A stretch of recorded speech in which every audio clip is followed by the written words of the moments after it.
News glitz நேயர்களுக்கு என்னுடைய வணக்கம். நான் உங்கள் ஜீவா. பத்திரிக்கைக்காரங்க கேட்குறாங்க, என்னையா இடது பக்கத்தில் துண்டு போடுறீங்க? சட்டை கிழிஞ்சிருக்கியா? மறைக்கிறதுக்காக போட்டிருக்கேன், கேள்வி கேள்வியானார். பத்திரிக்கைக்காரங்கெல்லாம் அப்படியே தலை குனிஞ்சாங்க. ஒரு நாட்டுடைய முதலமைச்சர் பத்திரிகையாளர் சந்திப்பில் கிழிஞ்ச சட்டையோடு வந்து பேட்டி கொடுத்துருக்காரு. இன்றைக்கி சட்டையை கிழிச்சிக்கிறாங்க சட்டமன்றத்தில், ஒருத்தர் மாற்றி கிழிச்சிக்கிறாங்க. ஒரு தலைவர் வந்து ஒரு குடிமகனை போல் ஏழையாக வாழ்ந்த நாட்டில் மக்கள் மன்னர்களாக வாழ்வாங்க. இன்றைக்கி வந்து தலைவர்கள் எல்லாம் மன்னர்களாக தங்களை நினச்சிக்கிட்டு அவர்கள் வாரிசுகளை வந்து ஒரு இளவரசர்களாகவும் இளவரசிகளாகவும் நினைக்கிறதுனால மக்கள் பரம ஏழைகளாக போயிட்டுருக்காங்க. எந்த தலைவர்கள் வீட்டிலேயே யாராவது தீ குளிச்சிருக்காங்களா? தொண்டன் தான் தீ குளிப்பான். அவன் பார்த்தீங்கன்னா உண்மையான தொண்டனாக இருப்பான். ஒரு 20 கிலோ அரிசி ஃப்ரீயாக போட்டால் நீங்கள் ஓட்டு போட்டுருவீங்க. அப்போ விவசாயி நீங்கள் எப்படி காப்பாற்றுவீங்க? கேட்டால் விவசாயியை சாகிறான். விவசாயியை காப்பாற்ற நம்ம என்ன பண்ண போகிறோன்னா எப்படி காப்பாற்ற முடியும்? இப்போ இந்தியா கிளிட்ஸ்லேயே பார்த்தீங்கன்னா ஹெட்லைன் நீங்கள் கரெக்டாக போட்டிருந்தீங்க, ஆனால் அதை வந்து கிளிக் பண்ணி உள்ளே போய் பார்க்காமலே நிறைய பேர் வந்து அவரை திட்டிகிட்டு இருக்காங்க.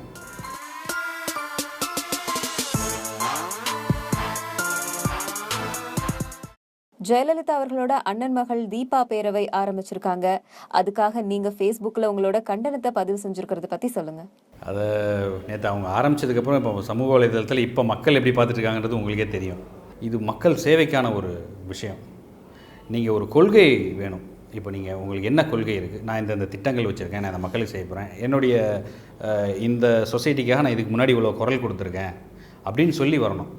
அதை தாண்டி இப்போ அவங்கள மாதிரியே இருக்காங்கிறதுக்காக இவங்க பின்னாடி ஒரு கூட்டம் போய் பேசுகிறாங்க,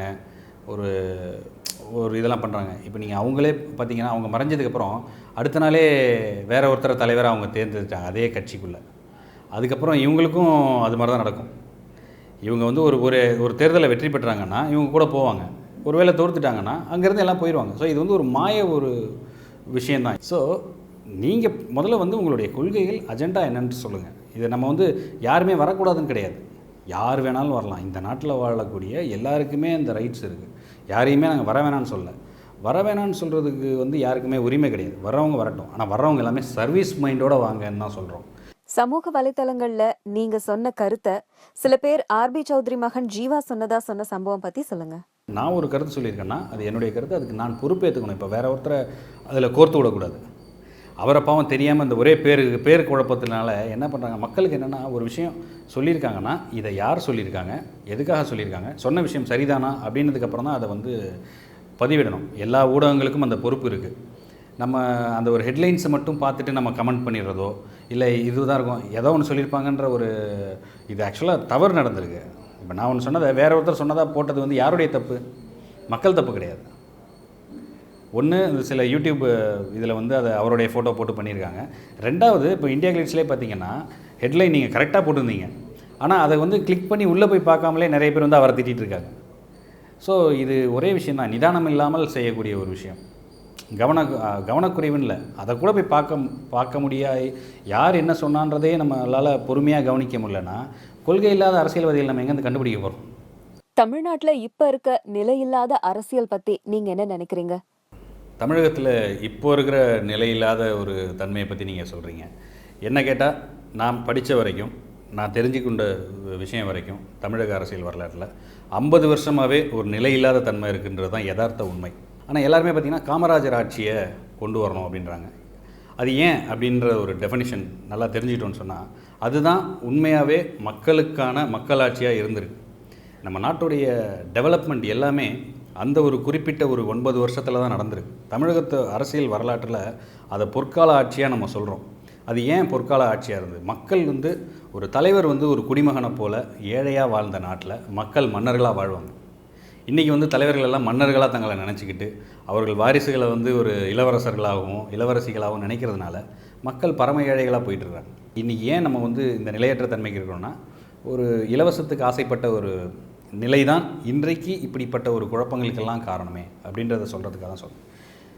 ஸோ ஒரு விவசாயி வந்து 6 மாதம் வெயிலில் மழையில் கஷ்டப்பட்டு பூச்சிக்கடியில் பாம்பு கடியில் தப்பிச்சு எலிக்கிட்ட இருந்தும் சின்ன சின்ன பறவைகள்கிட்ட தான் தானியத்தை கொஞ்சம் கொஞ்சமாக பாதுகாத்து உற்பத்தி பண்ணி உழைச்சி கொண்டு வந்து சேர்க்குற அரிசியை எந்த வேலையுமே செய்ய மாட்டேன், எனக்கு ஓசியாக எனக்கு அரிசி போடணும்னு கேட்குறது எவ்வளோ பெரிய ஒரு தவறான ஒரு விஷயம்.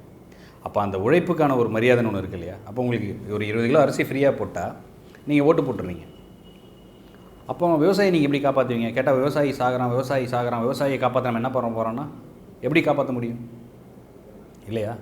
அவன் அவன் அவன் உழைக்கிற விஷயத்தை நீ காசே கொடுக்காம உழைக்காமல் நீ வாங்கணும்னு நினச்சா அவன் எப்படி உயிரோடு இருப்பான்? ஆட்சியாளர்கள் சரியில்லை அப்படின்னு புலம்புற மக்கள் தங்களை ஆளப்போகும் தலைவர்களை சரியான முறையில் தேர்வு செய்கிறாங்களா? நீங்கள் வந்து ஒரு கட்சி ஒரு சின்னத்துக்கு மட்டும்தான் ஓட்டு போட்டுட்ருக்கீங்க. என் தாத்தா இந்த சின்னத்துக்கு ஓட்டு போட்டார், என் அப்பா இதுக்கு ஓட்டு போட்டார், நான் இதுக்கு தான் ஓட்டு போடுவேன், என் பையன் இதுக்கு தான் ஓட்டு போடுவான்னு தான் வளர்க்குறோம். அதனால தான் சின்னங்களுக்காகவே இன்றைக்கி சண்டை நடந்துகிட்டு இருக்குது. எம்ஜிஆர் அவர்கள் மறைந்த போது அன்றைக்கும் வந்து அந்த சின்னத்தை யார் கைப்பற்றுறதுன்ற ஒரு சண்டை நடந்தது. இன்றைக்கி முதலமைச்சர் ஜெயலலிதா அவர்கள் மறைஞ்சதுக்கப்புறம் இன்றைக்கும் அந்த சின்னத்தை கைப்பற்றுறதுக்கு தான் நடந்தது. ஸோ கட்சியை நம்ம வந்து காப்பாற்றணும், சின்னத்தை காப்பாற்றணுன்றது தான் குறியாக இருக்கே தவிர மக்களை காப்பாற்றணும், மக்களுக்கு நம்ம என்ன திட்டங்கள் செய்ய போகிறோன்றதை எந்த அரசியல்வாதிகளும் நினைக்கிறதில்ல.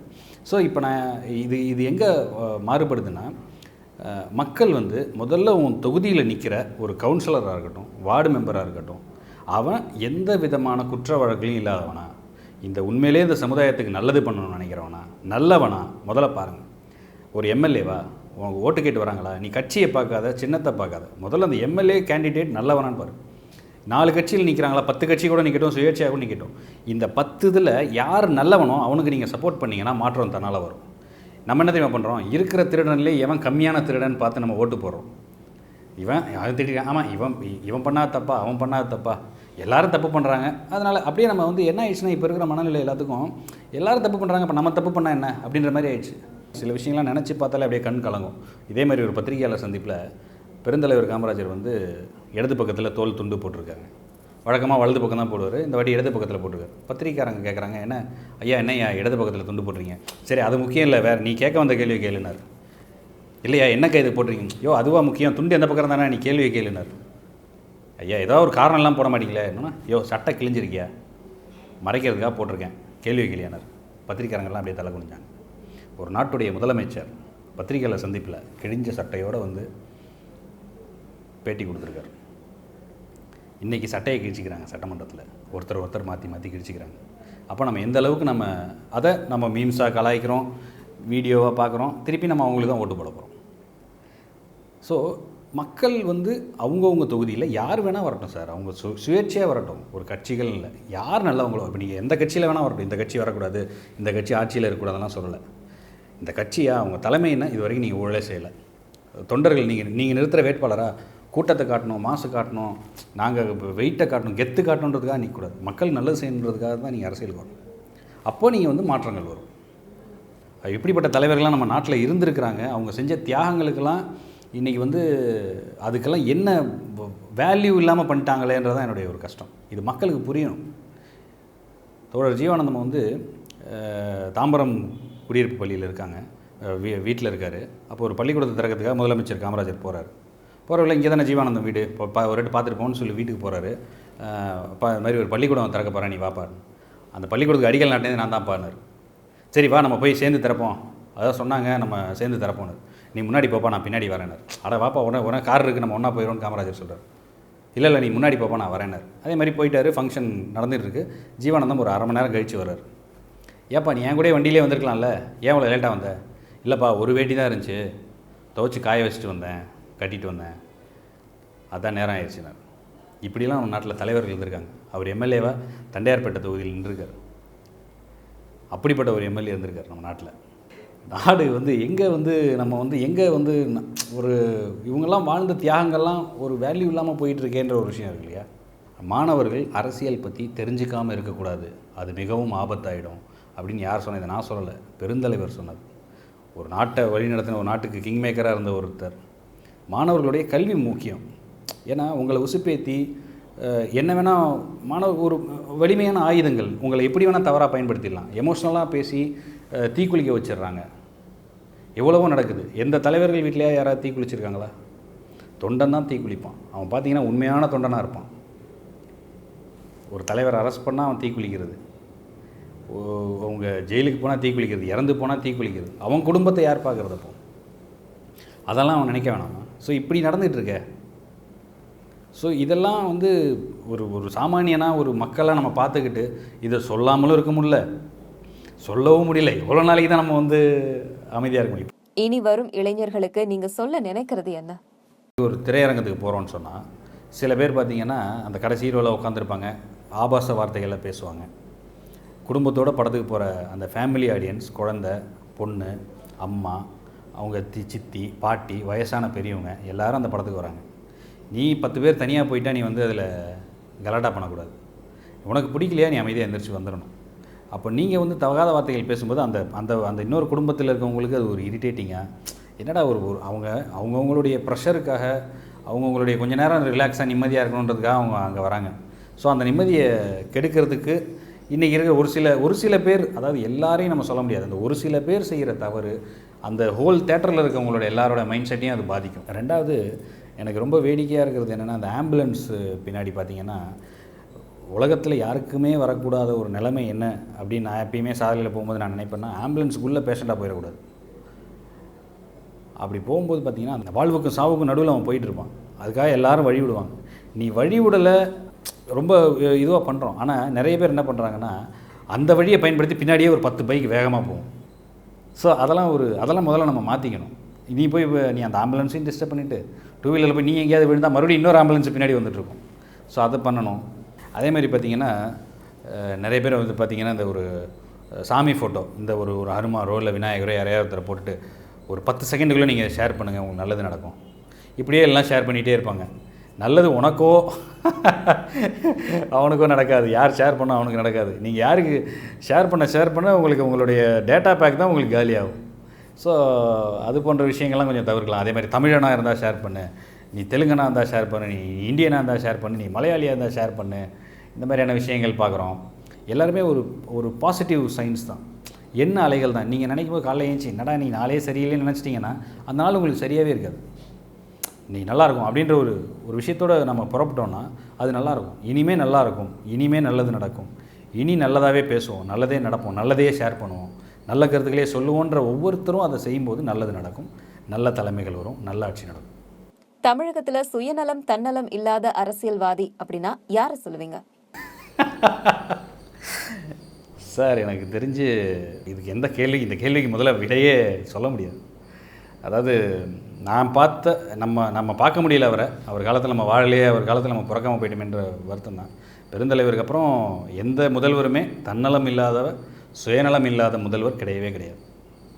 இது எல்லாராலையும் ஒத்துக்கப்பட வேண்டிய விஷயம்தான். இதை சொல்கிறதுக்கு எனக்கு பயமும் கிடையாது. இது யதார்த்த உண்மை. பெருந்தலைவருக்கு பிறகு ஆட்சி செய்த எந்த முதல்வருமே தன்னலம் இல்லாதவரோ சுயநலம் இல்லாதவரோ இல்லை.